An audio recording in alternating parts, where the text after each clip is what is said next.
नमस्कार प्यारे साथियों, स्वागत है आप सभी का आपके अपने YouTube चैनल हमारा स्टडी पॉइंट में। तो दोस्तों, आज के इस वीडियो में हम बात करने वाले हैं स्थानीय स्वशासन के बारे में, जो कि ऑल एग्ज़ाम कंपटीशन में इससे 2 या 3 से क्वेश्चन पूछे जाते हैं। जो मैंने इस प्रकार ये नोट्स बनाए हैं और ये नोट्स मैं आपको पढ़ाने वाला हूँ, जो आपको स्क्रीन पे दिखाई दे रहे हैं। देखिए, इस प्रकार मैंने नोट्स बनाए हैं, एक एक करके मैं सभी को आपको पढ़ाने वाला हूं। क्योंकि ये वीडियो थोड़ा सा लंबा तो हो जाएगा, लेकिन आपको अंत तक बने रहना है, क्योंकि इसमें इम्पोर्टेंट बातें बहुत ज़्यादा है और मैंने सभी पॉइंट इसमें लिखे हैं जो कांस्टेबल से लेकर आरएस तक एग्ज़ाम में पूछे जाते हैं प्रश्न हैं। क्योंकि मैंने ये नोट्स अपने हाथों से बनाए हैं और ऑल एग्ज़ाम के लिए मोस्ट रहने वाले हैं। तो चलते हैं दोस्तों, वीडियो शुरू करते हैं। ऐसे क्या कुछ है इसमें। तो दोस्तों, ये स्थानीय स्वशासन है, इसके 2 भाग है। इसमें पहला भाग यह है कि इसमें नगरीय स्वशासन का और ग्रामीण स्वशासन का उल्लेख हुआ है। नगरीय स्वशासन में क्या है? नगरीय स्वशासन में है, इसमें 3 है, जैसे कि नगर निगम हो गया, नगर परिषद हो गया, नगर पालिका होगी। और ग्रामीण स्वशासन में है जिला परिषद होगी, पंचायत समिति होगी, ग्राम पंचायत होगी। ठीक है। और इसके बारे में, स्थानीय स्वशासन के बारे में ये निम्न कथन है, जो कि सबसे पहले है लॉर्ड रिपन। लॉर्ड रिपन को भारत में स्थानीय स्वशासन का जनक कहते हैं। ठीक है। और लॉर्ड मेयो है, लॉर्ड मेयो ने लोकतांत्रिक विकेंद्रीकरण का प्रस्ताव तैयार किया था और इसका जनक जवाहरलाल नेहरू को कहते हैं, जैसे कि लोकतांत्रिक विकेंद्रीकरण का जनक। अगला है जवाहरलाल नेहरू। जवाहरलाल नेहरू को पंचायती राज का जनक कहते हैं और राजीव गांधी उसको आधुनिक पंचायती राज के जनक कहते हैं। ये दोनों क्वेश्चन इंपॉर्टेंट है दोस्तों। क्या है कि जवाहरलाल नेहरू उसको तो पंचायती राज के जनक और राजीव गांधी उसको आधुनिक पंचायती राज के जनक कहते हैं, और महात्मा गांधी उसको पंचायती राज का बौद्धिक पिता कहते हैं। ठीक है। इसमें हम नगरीय प्रशासन के बारे में पढ़ेंगे। तो इसमें सबसे पहला आर्टिकल यानी अनुच्छेद 40 में क्या है कि ग्राम पंचायतों का गठन है और पंचायती राज की विभिन्न समितियां हैं, जो इस प्रकार हैं। प्रथम है कि बलवंत राय मेहता समिति। पर बलवंत राय मेहता समिति 1957 की है। इसमें त्रिस्तरीय पंचायती राज का उल्लेख हुआ है। कौन कौन सी त्रिस्तरीय पंचायती राज है? जिसमें से जिला परिषद हो गया, पंचायत समिति होगी, ग्राम पंचायत होगी। और जिला परिषद और पंचायती राज का चुनाव अप्रत्यक्ष रूप से होता है और ग्रामीण पंचायत का चुनाव प्रत्यक्ष रूप से होता है। बलवंत राय मेहता समिति 1957 की सिफारिश में 2 अक्टूबर 1959 को राजस्थान में नागौर जिले के बगदरी गांव से पंडित जवाहरलाल नेहरू ने पंचायती राज का उद्घाटन किया। तो पंचायती राज का उद्घाटन कहाँ से हुआ है? नागौर गांव के बगदरी गांव से। ठीक है। पंडित जवाहरलाल नेहरू प्रधानमंत्री थे तब। और सबसे पहले राजस्थान के बाद आंध्र प्रदेश में पंचायती राज लागू हुआ और चुनाव सर्वप्रथम आंध्र प्रदेश में हुए। और दूसरा है अशोक मेहता समिति। ये प्रथम थी, ये दूसरी है अशोक मेहता समिति। इसमें 2 स्तरीय पंचायती राज का गठन हुआ है, जिला परिषद और जिला मंडल के बारे में। अगला टॉपिक, अशोक मेहता समिति में क्या कहा था कि राजनीतिक दलों का चुनाव में भाग लेना चाहिए, पंचायतों को टैक्स कर देने में यानी कि कर देने की शर्तें जानी चाहिए, SC/ST को आरक्षण का प्रावधान, राज्य वित्त आयोग का गठन, चुनाव आयोग का गठन, पंचायती राज विभाग की स्थापना। अगला है समिति दांतेवाला समिति 1978 की है, GV राव समिति 1985 की है, लक्ष्मी सिंह सिंधवी समिति 1986 इस समिति में पहली बार पंचायती राज को संवैधानिक मान्यता देते हुए कहा कि बात कही है, संवैधानिक मान्यता देने की बात कही है लक्ष्मी सिंधवी समिति में। न्याय पंचायतों के गठन की बात कही है। इस समिति को पुनर्जीवन समिति के नाम से जाना जाता है। ग्राम सभा के गठन को महत्व देने की बात कही है। इस समिति के द्वारा विवाद निवारण तंत्र बनाया गया। एक है समिति जो तुगनक समिति है 1988 में। इस समिति में पंचायती राज को संघ सूची का विषय बताना चाहिए, यानी कि इसमें तुगनक समिति में पंचायती राज को संघ सूची का विषय बताना चाहिए, ठीक है, ऐसा कहा गया है। एक है गौडगिल समिति का संबंध भी पंचायती राज से है। तो ये हमारे सबसे पहले पंचायत समिति के बारे में मोटी मोटी हमने बातें की। और अब हमारा टॉपिक शुरुआत होता है जो पंचायती राज से है उस प्रकार। इसमें सबसे पहले मैं बता दूं कि संविधान संशोधन जो 64वां संविधान संशोधन है 1989 का, जो राजीव गांधी सरकार के पास था, उसने तो यह स्वीकार नहीं किया, यानी बिल पास नहीं हुआ। तो फिर दूसरा पुनः बिल पास हुआ 73वां संविधान संशोधन 1992 को, जो 4 अप्रैल 1993 को लागू हुआ। राजस्थान में 23 अप्रैल 1994 को पंचायती राज अधिनियम लागू हुआ। इसमें पंचायती राज अधिनियम में भाग 9 में उल्लेख हुआ है आर्टिकल 243 से 243 ओ, ठीक है, यानी कुल अनुच्छेद इसमें है 16 और अनुसूची इसमें 11वीं अनुसूची का उल्लेख हुआ है। और इन आर्टिकल के बारे में बात करेंगे। आर्टिकल 243 है, इसमें पंचायती राज की परिभाषा है। और आर्टिकल 43A है, उसमें है ग्राम सभा का गठन। ग्राम सभा का गठन यानी ग्राम पंचायत के वयस्क मताधिकारों के द्वारा किया जाता है। और इसकी बैठक, पंचायती राज की बैठक होती है 26 जनवरी, 4 बैठक होती है इसकी, 26 जनवरी को, 1 मई को, 15 अगस्त को, 12 यानी 2 अक्टूबर को। गणपुत्र,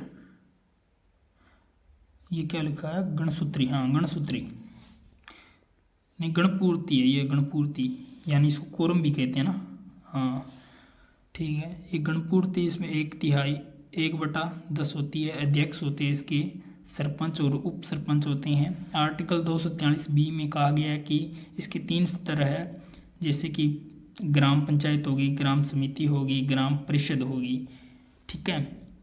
और नोट लगा कि ये बात मैंने लिखी है कि जिन राज्यों की जनसंख्या 20 लाख से कम है वहाँ पर पंचायत समिति की जरूरत नहीं होती, ठीक है।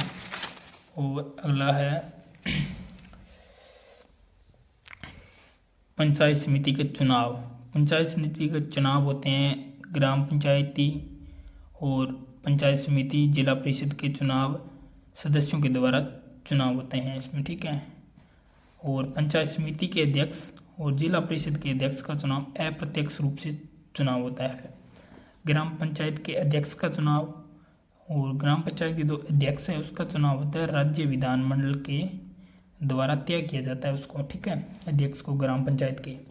आर्टिकल 243C में कहा गया है कि ग्राम पंचायतों की संरचना, इसमें जैसे कि कौन से स्तर पर किसका गठन किया जाएगा तथा जनसंख्या कितनी होगी, इसका निर्धारण विधानमंडल तय करेगा, ठीक है।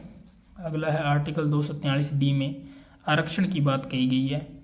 आरक्षण जैसे कि SC ST के लिए आरक्षण की जनसंख्या अनुपात में दिया जाएगा। जैसे अरुणाचल प्रदेश में SC के आरक्षण लागू नहीं है। महिलाओं को कम से कम 1/3 आरक्षण दिया जाएगा। जैसे MP में 50% आरक्षण है और राजस्थान में 50% आरक्षण 2009 से स्टार्ट हो गया था। और अगला है 243E में क्या है, ई में है पंचायत समिति के कार्य। और कार्य में क्या गया कि कार्यकाल इसका होगा प्रथम बैठक से 5 वर्ष तक होगा। अगर समय से पहले ही भंग हो जाए तो चुनाव, शेष कार्य पूर्ण होने से पहले ही चुनाव करवा दिए जाएंगे, ठीक है। और आर्टिकल 243F में योग्यता है, जैसे 1 नवंबर 1995 के बाद 2 से अधिक संतान नहीं हो, यानी सरपंच बनने की योग्यता है। वही उसी ग्राम पंचायत का सदस्य होना चाहिए, यानी जो सदस्य है उसी ग्राम पंचायत का सदस्य होना चाहिए। उस पर दहेज जैसा कोई मुकदमा नहीं होना चाहिए, घर में पक्का शौचालय होना चाहिए, ऐसी बात कही गई है योग्यता में। अगला है 243 जी में क्या गया कि कार्य, इसके कार्य क्या है, तो भूमि सुधार करना, प्राथमिक उच्च तकनीकी व्यावसायिक शिक्षा देना, सामाजिक वानिकी का कार्य इसमें, ठीक है। और भी कुछ कार्य है, जैसे कि इसमें 26 कार्य को बताया गया है अनुच्छेद में। अगला है 243H, अनुच्छेद 243H में क्या है, कर को लगाने की शक्ति, यानी कर को लगाने की शक्ति राज्य इसके पास है, सरपंच के पास। अगला है आर्टिकल 243I में क्या गया, 243 में आई में कहा गया कि राज्य वित्त आयोग का गठन कौन करता है, राज्य वित्त आयोग का सरपंच करता है। समय 5 वर्ष होता है। क्यों राज्य वित्त आयोग का गठन क्यों होता है, क्योंकि पंचायतों की वित्तीय समीक्षा तैयार करना। कार्य क्या है इसके राज्य वित्त आयोग के, इसमें कार्य है कुल राजस्व का बंटवारा करना, पहला तो कार्य है। दूसरा कार्य है पंचायती राज को टैक्स या शुल्क, फीस, अन्य प्रकार का कोई भी कर लगाने की शक्ति देने की सिफारिश देता है। अगला कार्य है कि राज्यपाल द्वारा सौंपा गया कोई भी कार्य कर सकता है राज्य वित्त आयोग द्वारा। वर्तमान में छठवां वित्त आयोग चल रहा है, जिसमें एक अध्यक्ष और 2 सदस्य है। वर्तमान अध्यक्ष है राज्य वित्त आयोग का प्रद्युम्न सिंह, ठीक है। और राजस्थान वित्त आयोग के अध्यक्ष वर्तमान में 6 हो चुके हैं। जो 6 का क्रम है उसी प्रकार देखें, के गोयल है जो प्रथम वित्त आयोग के अध्यक्ष थे, हीरालाल देवपुरा, दूसरा है मणिक चंद्र सुराणा, BD कल्ला हो गया, ज्योति किरण हो गया, प्रद्युम्न सिंह हो गया। वर्तमान वित्त आयोग के अध्यक्ष है प्रद्युम्न सिंह, जो यहाँ पर देख चुके हैं। अगला प्रश्न है कि 243J में क्या है, 243J में है अकेक्षण में क्या है कि राज्य का विधानमंडल तय करेगा इसका। आगे 243K में क्या प्रावधान है, इसमें राज्य निर्वाचन आयोग का गठन है, जिससे इसकी नियुक्ति राज्यपाल करता है। कार्यकाल 5 वर्ष या 65 वर्ष संविधान में उल्लेख नहीं है। योग्यता भी संविधान में उल्लेखित नहीं है। हटाना, यानी राज्य निर्वाचन आयोग को हटाने की प्रक्रिया संसद के अधिकारी को है। कार्य क्या है इसके, कार्य है निर्वाचन सूचियों को तैयार करना, उनको अद्यतन यानी अपडेट करना।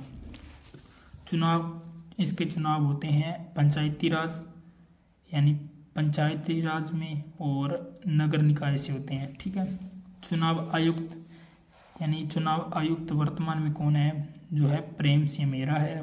प्रथम निर्वाचन आयुक्त अमर सिंह राठौड़ थे, ठीक है।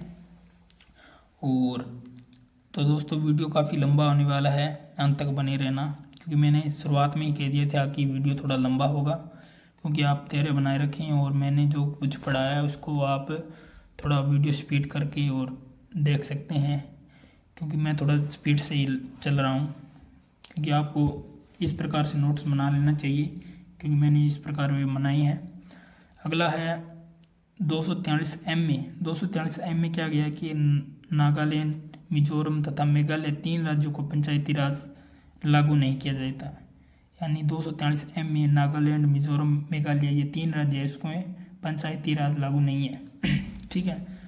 और अगला है 243N में। 243N में क्या है, सभी राज्यों को 1 वर्ष के भीतर पंचायती राज को लागू करना है, पर क्योंकि किसी राज्य के पहले से ही पंचायती राज लागू है तो समक्ष प्रतिकारी द्वारा निर्णय किया जाएगा, ठीक है। अगला आर्टिकल है 243O में।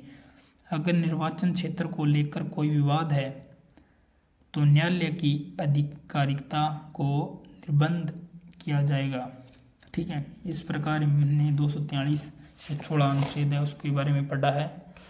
और वीडियो को दोस्तों मैं यहीं पर एंड करना चाहूँगा, क्योंकि वीडियो थोड़ा लंबा हो रहा है, आप लगभग बोरिंग भी हो रहे होंगे। तो मैं ये अगला पॉइंट हमारा 73वां तो हमने पढ़ लिया, अब 74वां संविधान संशोधन है, इसका दूसरा पार्ट इसका मैं बनाने वाला हूँ। जो मैं इस वीडियो को कल डाल दूँगा। और ये आपने आज तक ये पढ़े हैं, जो आपको लगभग आपने पढ़े भी होंगे।